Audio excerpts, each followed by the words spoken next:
Hi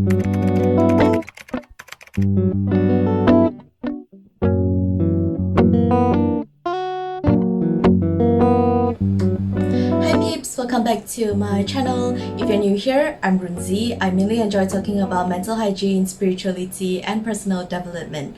So if you're interested in any of this, please hit like and subscribe. It really does help me out a lot. So in today's video, as promised, we are going to discuss about Paradise Kiss. I love Paradise Kiss so much. It is one of my favorite coming of age manga. I'm not a huge fan of the anime, to be honest. I think it's because of the lack of details. If you guys read the manga, you probably know how detailed the fashion, the outfits, the hairstyles of all of the characters are. I'm such a huge fan of Ayazawa's works. As usual, I'm not going to dive too deep into the plot or the storyline of Paradise Kiss. If you guys are interested in that, feel free to check out the manga or the anime on your own. So without further ado, let's jump right into today's topic of discussion. Paradise Kiss heavily emphasizes on self-discovery, identity, and relationships. The story follows the protagonist Yukari as she navigates the challenges of adolescence and discover her own identity and path in life. Yukari feels trapped in her mundane life, and just like in any other Asian household, she struggles with the pressure to meet her parents' academic expectations. I believe that a lot of people probably experience this, especially during your teenage years. I think that it's more intense during the teenage years compared to adulthood. Although some of us might still feel that way, there's this strong sense of emptiness where you are really hungry for adventures, where you kind of wish for a Prince Charming or a Pixie Maniac to sweep you off your feet, to carry you into fun adventures, exciting adventures, and especially to do things that your parents are not very supportive of.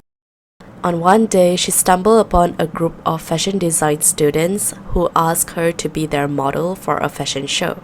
The environment that she grows up in definitely plays a huge impact in the way she thinks. As you can see here, at least at the beginning, she was very judgmental towards others' academical choices. Though initially Yukari was kinda skeptical of their intentions, eventually she begins to develop a close friendship with all these people and a relationship with the group's leader, George. As Yukari becomes more involved with the fashion design students, she begins to question her own goals and dreams. Meanwhile, her relationship with George becomes more complicated as she struggles to understand his true intentions and feelings for her. Although it seems like there's some sort of romance going on there, but it's pretty clear that what Yukari and George are having here is sort of like a situationship more than an actual relationship.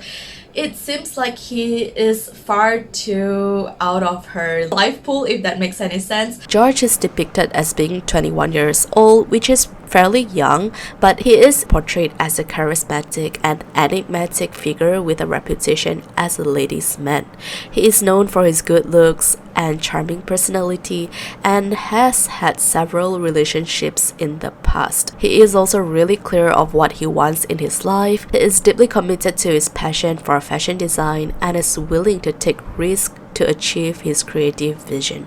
I think the reason George is drawn to her is because of her unique and striking appearance. George sees Yukari as a potential muse for his fashion designs. Let's be real, visuals are pretty important when it comes to attraction, at least on the surface level. Sometimes infatuation can lead to a romantic relationship. I know it sounds really shallow, but in reality, you probably wouldn't be attracted to somebody like Shrek unless you have a thing for Shrek. I know I'm always using Shrek as an example, but if you guys can suggest anything better than that, feel free to give me some suggestions or examples at the comment section down below.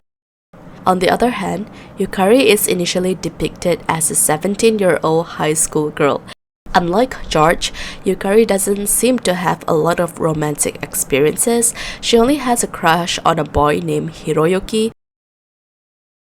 in this situation, I think that Yukari was probably attracted to George because she somewhat saw herself within him. She was inspired by him. There's always something within someone else that we desire, that we wish that we could be, that makes them special in our life.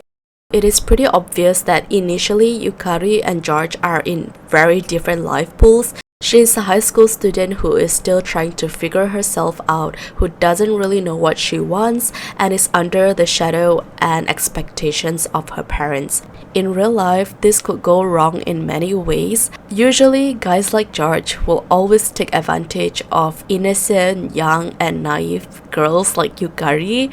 Although in Paradise Kiss, it does seem a little bit like that in the beginning, where he kind of stringed her along and made her felt like she was the only one for him while he was still seeing other girls. Even though I personally don't really like George, but instead of hogging Yukari all for himself, he encourages her to pursue her dreams, and he supports her even when it means that they will have to be apart. While it is a bittersweet moment for both of them, they know that this is the right decision for Yukari's growth and future success. And the best thing is, instead of trying to please her parents, Yukari chose her own path and follow her own dreams. I think that there's still a lot of room for Yukari to explore her own life and her own choices, which is exactly what she did in the manga. So it is something that's really good. I love how the author portray Yukari's strong mindset, and I love how all of the characters are portrayed in this manga. There's so much depth within each character. So yeah guys, that's it from me for today. I really hope that you enjoy listening to me talk. If there's any questions, feedbacks, or topics that you want to discuss about in the next video, feel free to let me know at the comment section down below. Thank you so much for your time. I'll talk to you in my next video. Bye!